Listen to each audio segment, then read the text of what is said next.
बिस्मिल्लाहिर्रहमानिर्रहीम। अस्सलाम वालेकुम। सिटी कोर्ट से आपको दे रहे हैं ब्रेकिंग न्यूज़ के ज़हीर और शब्बीर को जो है वो मंडे तक की जो है वो ज़मानत मिल गई है जी। और उसके ऊपर क्या दलाइल दिए, क्या बातें हुई और किस तरह से ये ज़मानत एक्सेप्ट की गई है, ये तमाम तफसीलात आपको कुछ देर के अंदर जिब्रान नासिर साहब आपको देंगे। और थोड़ी देर के बाद आपको हम एक तफसीलन वीडियो, क्योंकि ये सारा कुछ मामलात आपके साथ इस तरह से पेश नहीं किए जा सकते, अंदर जो भी दलाइल हुए, अदालत में जो भी कार्रवाई उसकी जो है वो अभी जिब्रान नासिर साहब कुछ देर में आएंगे मीडिया के सामने और वो ये तमाम दलाइल बताएंगे कि जज ने किन चीज़ों की बुनियाद पर जो है वो ज़हीर और शब्बीर की तौसी की है ज़मानत में, और मंडे तक की जो टाइम है वो दे दिया गया है।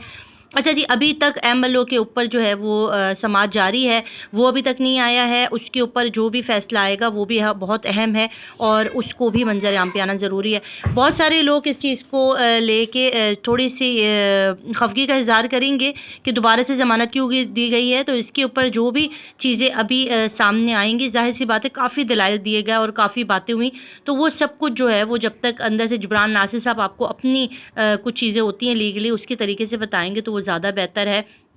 तो अभी तक की जो ब्रेकिंग न्यूज़ है वो यही है कि मंडे तक की जो है वो ज़हीर और शब्बीर को ज़मानत दे दी गई है और तौसी कर दी गई है। एमएलओ के ऊपर अभी तक जो है वो जारी है समाअत और अभी कुछ देर में उसका भी फ़ैसला आ जाएगा। तो उसके बाद सही तरीके से हम आपको एक प्रॉपर एक वीडियो और जो भी ज़िम्मेदारान हैं उनसे भी एक वीडियो बनवा के उनके मौक़िफ़ आप तक पहुँचा देंगे। ठीक है जी, तो चैनल के साथ बंधे रहें, सब्सक्राइब कर लें।